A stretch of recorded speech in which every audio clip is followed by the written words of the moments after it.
ಊರವರೆಲ್ಲ try ಮಾಡಿ ಬಿಟ್ಟಿರೋಂತಹ fish green masala ಫ್ರೈನ ಇವತ್ತು ನಾವು ಮಾಡೋದ. ಲೇಟ್ ಆದರೂ ನಾವು ಲೇಟೆಸ್ಟಾಗಿ ಬರ್ತೀವಿ. ನೀವು ಸಬ್ಸ್ಕ್ರೈಬ್ ಮಾಡಿ ನಮ್ಗೆ ಮಾತ್ರ ಸಪೋರ್ಟ್ ಮಾಡಿ. ಇದಕ್ಕೆ ಬೇಕಾಗಿರೋಂಥ ಐಟಮ್ಸು 1 ಮುಷ್ಟಿ ಕೊತ್ತಂಬರಿ ಸೊಪ್ಪು, ಹಾಗೆ 1 ಮುಷ್ಟಿ ಪುದೀನ ಸೊಪ್ಪು, ಅದ್ರ ಜೊತೆ ಸ್ವಲ್ಪ ಕೊಬ್ಬರಿ ತುರಿ, 10ರಿಂದ 15 ಎಸ್ಳು ಬೆಳ್ಳುಳ್ಳಿ, ಸ್ವಲ್ಪ ಶುಂಠಿ, 4ರಿಂದ 5 ಮೆಣಸು, ಹಾಗೂ ಪೆಪ್ಪರ್ನ ಒಂದು 10-15 ಕಾಳು ತೊಗೊಂಡಿದ್ದೀನಿ. ಅದಕ್ಕೆ ಹುಳಿ, ಸ್ವಲ್ಪ ಅರಿಶಿನ ಪುಡಿ ಹಾಗೂ ಉಪ್ಪು ಹಾಕಿಬಿಟ್ಟು ನೀಟಾಗಿ ಸಾಫ್ಟಾಗಿ ಅಥವಾ ತುಂಬಾ ನೈಸಾಗಿ ಗ್ರೈಂಡ್ ಮಾಡಿ.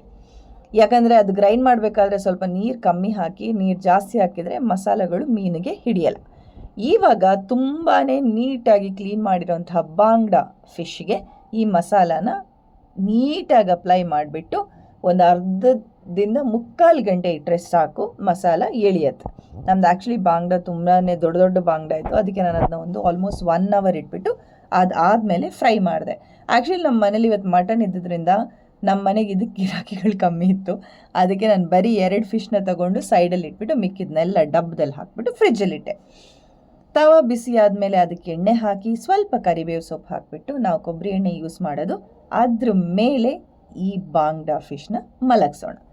ಆ್ಯಕ್ಚುಲಿ ಮಸಾಲ ಸ್ವಲ್ಪ ತೆಳ್ಳಗಾಗಿರೋದ್ರಿಂದ ನಿಮಗೆ ನೋಡಿ ಮಸಾಲ ಕಾಣಿಸ್ತಾ ಇಲ್ಲ. ಅದ್ರ ಮೇಲೆ ಮತ್ತೆ ಸ್ವಲ್ಪ ಮಸಾಲಾನ ಅಪ್ಲೈ ಮಾಡಿಬಿಟ್ಟು, ಯಾಕಂದರೆ ಚೆನ್ನಾಗಿರಲ್ಲ, ಅಪ್ಲೈ ಮಾಡಿಬಿಟ್ಟು ನೀಟಾಗಿ ಇದನ್ನು ಫ್ರೈ ಮಾಡಬೇಕು. ಮೀಡಿಯಮ್ ಫ್ಲೇಮಲ್ಲಿ ಇಟ್ಬಿಟ್ಟು ಸಖತ್ತಾಗಿ ಕುರುಮ್ ಆಗೋ ತನಕ ಫ್ರೈ ಮಾಡಿದರೆ ತುಂಬಾ ಚೆನ್ನಾಗಿರುತ್ತೆ. ಆ್ಯಕ್ಚುಲಿ ಬಾಯ್ಲ್ಡ್ ರೈಸು, ಅದ್ರ ಜೊತೆ ಸ್ವಲ್ಪ ದಾಲು, ಒಂದು 4ರಿಂದ 5 ಪೀಸ್ ಈರುಳ್ಳಿ ಜೊತೆಗೆ ಈ ಫ್ರೈ ಮಾಡಿರೋಂತಹ ಫಿಶ್ಶು.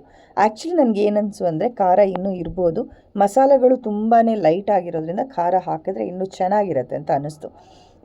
ಬಿಸಿಯಾಗಿರೋಂತಹ ಈ ಫಿಶ್ ಫ್ರೈನ ಬಾಯಲ್ಲಿಟ್ಟ ತಕ್ಷಣ ಅದ್ರದ್ದು ಟೇಸ್ಟು ಸೂಪರಾಗಿತ್ತು. ನೋಡಿ, ನೀವು ನೋಡ್ಬೋದು ಹೆಂಗೆ ಅದರಿಂದ ಆ್ಯಕ್ಚುಲಿ ಹೊಗೆ ಬರ್ತಾ ಇದೆ, ಸಖತ್ ಬಿಸಿಯಾಗಿತ್ತು. ಹಾಗೆ 1 ಪೀಸ್ ತಿಂದ್ಬಿಟ್ಟು ಹೆಂಗಿದೆ ಅಂತ ನೋಡಿದರೆ ಟೇಸ್ಟ್ ಮಾತ್ರ ಸೂಪರಾಗಿತ್ತು. ನಿಮಗೆ ಈ ರೆಸಿಪಿ ಇಷ್ಟ ಆದರೆ ದಯವಿಟ್ಟು ಮನೆಯಲ್ಲಿ ಟ್ರೈ ಮಾಡಿ, ಹಾಗೆ ಚಾನೆಲ್ಗೆ ಸಬ್ಸ್ಕ್ರೈಬ್ ಮಾಡಿ.